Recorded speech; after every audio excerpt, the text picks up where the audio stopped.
Politics, often called the dirty game around the world, it can be a very confusing realm to an amateur. In today's video, we will encompass multiple aspects within the field of Indian politics, from common terminologies to full-blown feuds, hopefully in an informative and humorous way.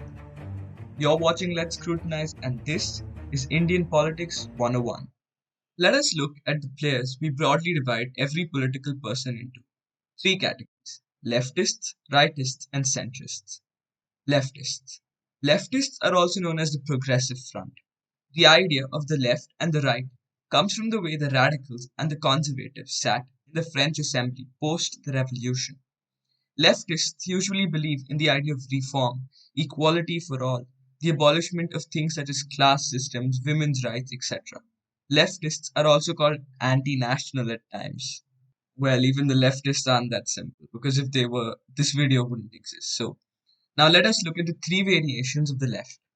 One, the center left.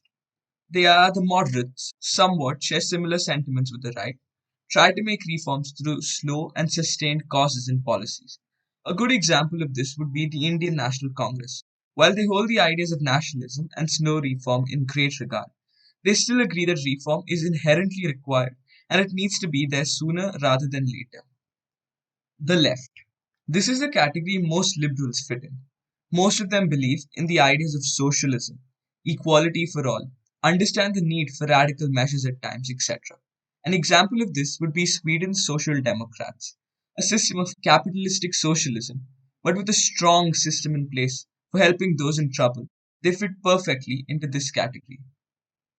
The next is the far left or the radical left. People in this category find a huge affinity for the ideas of communism, internationalism, and the reform that is required in any system. They also strongly fight for reform. A good example of this would be seen in the United States of Soviet Russia with the Communist Party, who proliferated state atheism and made controlled market systems, etc.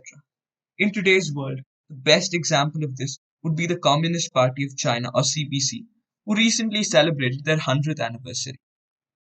Now, let's move on to the rightists. The rightists are also known as a conservative front. These people have an affinity for the ideas of tradition, duty, order, hierarchy, nationalism, etc. Simply put, their nationalistic sentiment is very high. Historically speaking, multiple independence movements, such as those of the unification of Germany, Italy, the Indian independence, the Irish independence, etc., see high levels of right wing leaders being employed for this struggle. Now, let us look at the variations of the right. 1. The center right. They are the moderates. They share similar sentiments with that of the left. Try to make reforms to slow and sustained causes and policies just like the left. A good example of this would be the British Conservative Party. While they hold ideas of nationalism and slow reform in great regard, they still agree that reform is inherently required and it needs to be there sooner or later. Now, we have the right. Most of them believe in the ideas of order, social hierarchy, understand the need for radical measures at times, etc. An example of this would be the BJP or the Bharatiya Janata Party, a party focusing mainly on Hindu values and protection of culture and tradition, with a few modifications required to make it suitable for this day and age. Next, we have the far right or the radical right. People in this category find a huge affinity for the ideas of order, nationalism, and that reform is not required at all. And in the rare cases, if it is necessary, it must happen slowly. A very prominent example we see is of Nazi Germany. I don't think I need to elaborate on that. We all have read about the Nazis, their policies, and what they believed in. And to be honest, none of us want this video to become a video on genocide and how extreme right policies can affect a country and all that. Now, moving on to Indian politics.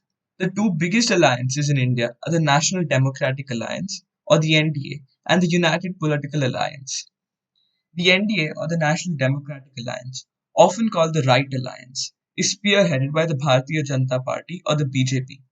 It was formed in 1998, mainly to combat the Indian National Congress's UPA. Its first chairman was the then Prime Minister, Sri Atal Bihari Vajpayee. The NDA currently rules Assam, Arunachal Pradesh, Bihar, Gujarat, Goa, Haryana, Himachal Pradesh, Karnataka, Manipur, Madhya Pradesh, Meghalaya, Mizoram, Nagaland, Puducherry, Tripura, Sikkim, Uttar Pradesh, and Uttarakhand. Well, that's a lot, and don't count on your fingers how many we just mentioned. There are 18 states. Fun fact, the current President of India, Ramnath Kovind, and the Vice President, M. Venkaiah Naidu, are both from the BJP. The NDA currently has 27 member parties.